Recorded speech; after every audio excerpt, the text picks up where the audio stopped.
So children, continuing ahead with exercise 7.1. Today we will look at question number 7, 6, 7 and 8.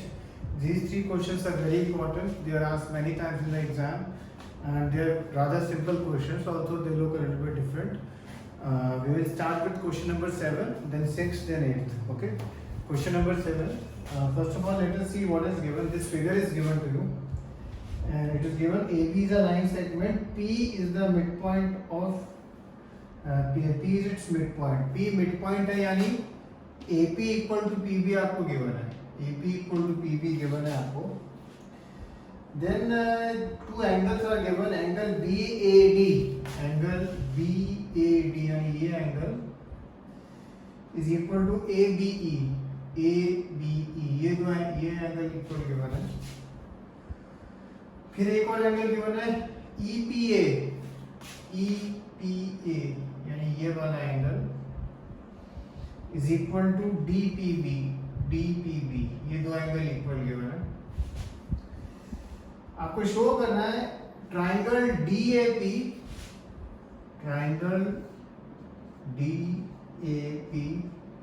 Is congruent to EBP. ये दो triangle उसमें आपको congruent show करने को बोला. और फिर एक नीचे चीज और लिखी है show AD equal to BE. Of course आप खुद ही नोटिस कर रहे होंगे अगर ये दोनों ट्रायंगल कॉन्ग्रुएंट हो गए तो सेकंड स्टेप है उसमें बस आपको एक लाइन लिखनी है by CPCT AD equal to BE. तो बेसिकली करना तो बस फर्स्ट क्वेश्चन है. तो सबसे पहले क्वेश्चन में फिगर में देखते हैं जो चीजें हमें गिवन है हम उनको मार्क करते हैं. एक चीज गिवन है AP इक्वल टू PB, तो यहाँ दिखता है मुझे AP और PB इक्वल है. फिर हमें एक दिया है BAD इक्वल टू ABE. तो BAD तो मुझे BAD ये वाला एंगल है. इस एंगल का अगर हम एक नाम और जैसे BAD का एक नाम और क्या हो सकता है PAD. जैसे देखो BAD ये एंगल हुआ एंड या उसका दूसरा नाम क्या हो सकता है PAD यानी DAP. तो DAP ये एंगल है. सिमिलरली हमें दिया है BAD इक्वल टू ABE ये एंगल है. ठीक है, ये पूरा एंगल. ABE का एक नाम और क्या हो सकता है PBE. दोनों का सेम ही मेजरमेंट है. ठीक है, PBE. तो DAP इक्वल टू PB ये वाले एंगल दो हमें मिल गए. ठीक है, ये एक सेकंड में आप लोगों को वापस समझाना चाहता हूँ एक चीज. जैसे सपोज ये कोई एंगल है 60 डिग्री. ये 60 डिग्री एंगल है. इसका एक नाम क्या हो सकता है ACF. ठीक है, ACF. अगर एक नाम और अगर हमें चाहिए तो इसका सपोज ऐसे जॉइंट है तो एक नाम हो सकता है ACF, तो वो 60 है. दूसरा नाम क्या हो सकता है ACB. ठीक है, वो भी 60 है ACB बिकॉज वो है. तो यहाँ वही चीज हमने करी है. BAD की जगह हमने लिखा है DAP एंड ABE की जगह हमने लिखा है PBE. तो ये दो एंगल इक्वल है. फिर तीसरी कंडीशन एक और दी हमें उसने EPA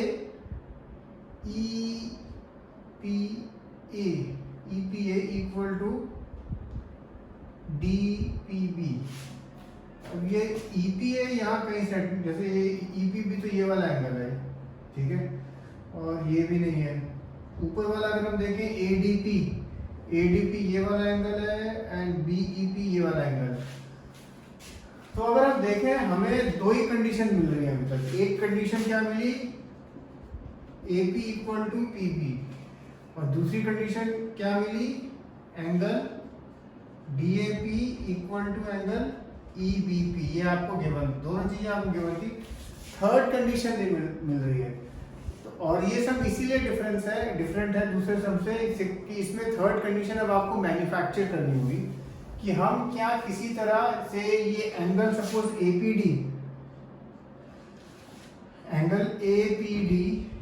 या एंगल इक्वल टू BPE अगर हमने कर दिया. ठीक है, अगर ये दोनों हमने इक्वल प्रूव कर दिए तो ASS से हमारा काम हो जाएगा. तो अभी कैसे करना है वो आपको थोड़ा सा हम सोचेंगे. जैसे क्वेश्चन में हमें गिवन है एक ये चीज गिवन है angle EPA equal to DPB, ये एक चीज गिवन है, ठीक है। अच्छा सपोज वन थिंग, सपोज दो बच्चों के पास 3 रुपीज है, उन दोनों को अगर हमने 2 रुपीज ऐड किए, दोनों को 2 रुपीज ऐड किए, टोटल क्या हो जाएगा 5 equal to 5। When equals are added to equals then wholes are equal। तो अगर मैं ये जो EPA है इसमें मैं ये ऐड करता हूँ एंगल DPE, EPA में मैं एंगल DPE ऐड कर रहा हूँ, DPE, और यही चीज मैं DPB में भी ऐड करूंगा सेम।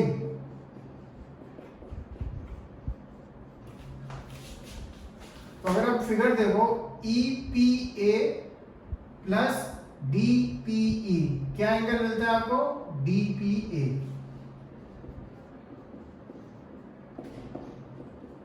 सिमिलरली अगर आप देखें DPB प्लस DPE अगर ऐड किया तो आपको क्या मिला एंगल BPE।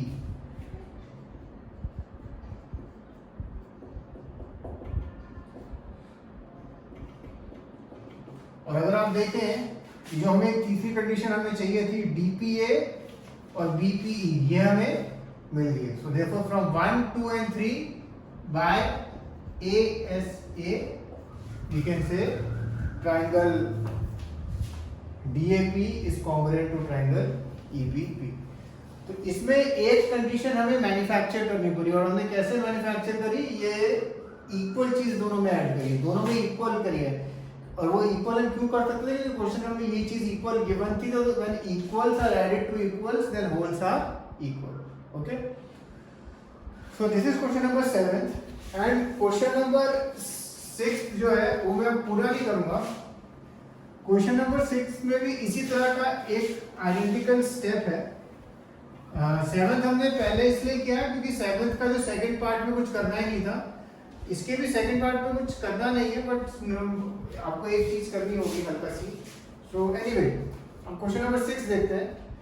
फिगर गिवन है आपको गिवन है AC इक्वल टू AE, फिर आपको गिवन है AB इक्वल टू AD, फिर आपको गिवन है angle BAD equal to angle EAC, BAD और EAC इक्वल गिवन है, और आपको शो करना है BC इक्वल टू D। तो क्वेश्चन 6 में एक एक्स्ट्रा काम जो मैं क्या कह रहा था, जैसे 7th में तो उसने आपको नेमिंग करके दी थी, ये दो ट्रायंगल कॉन्ग्रुएंट प्रूव करना है। इसमें आपको हल्का सा सोचना होगा कि कौन से ट्रायंगल अगर हम कॉन्ग्रुएंट प्रूव करें तो BC और D इक्वल होंगे। तो अगर आप देखो आपको ट्रायंगल ABC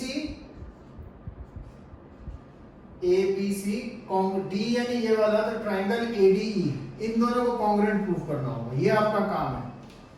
ABC और ADE ये आपका काम है, तो आपका काम हो जाएगा। अगेन फर्स्ट स्टेप हमेशा ये दो छोटी फिगर बना दो। ये छोटी फिगर बनाने से दो काम हो जाता है, एक तो आपको कंडीशन कौन सी है वो लिखने में आसानी होगी, और दूसरा जब मिलने रही होगी तो ढूंढने में भी आपको आसानी होगी कौन सा थर्ड कंडीशन हो सकता है। नेमिंग पर ध्यान से करना हमेशा कि जैसे हमें ये शो कर, अगर हमने ये दोनों ट्रायंगल कॉन्ग्रुएंट शो कर दिए तो just by CPCT you can say BC equal to DE। अच्छा इसमें क्या क्या चीज गिवन है, AC इक्वल टू AE, तो AC और AE स्ट्रेट में मार्क कर देते हैं। फिर गिवन है AB equal to AD, okay. फिर गिवन है एंगल BAD और एंगल EAC। अगर आप देखो ये एंगल आता है BA, ये इसका नाम तो BAC और BAC ये है, और BAD तो छोटा है।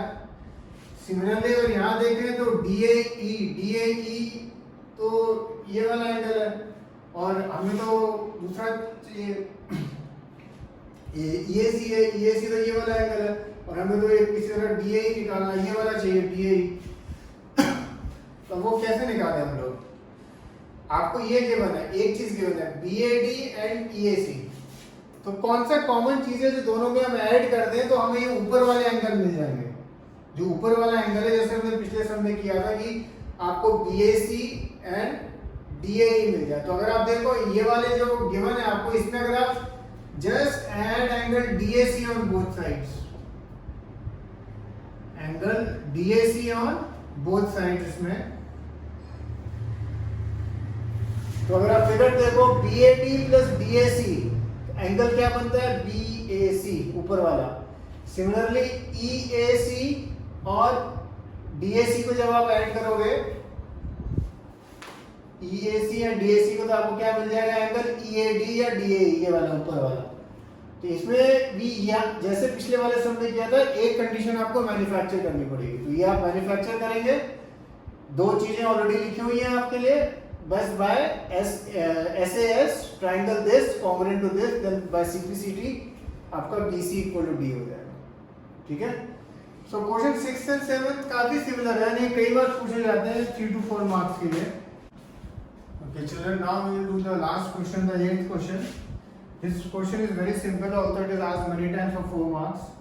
First we will see what all is given. In a right triangle ABC, right angle at C angle 90 दिया हुआ है आपको, B 90 नहीं दिया है, ध्यान रखना।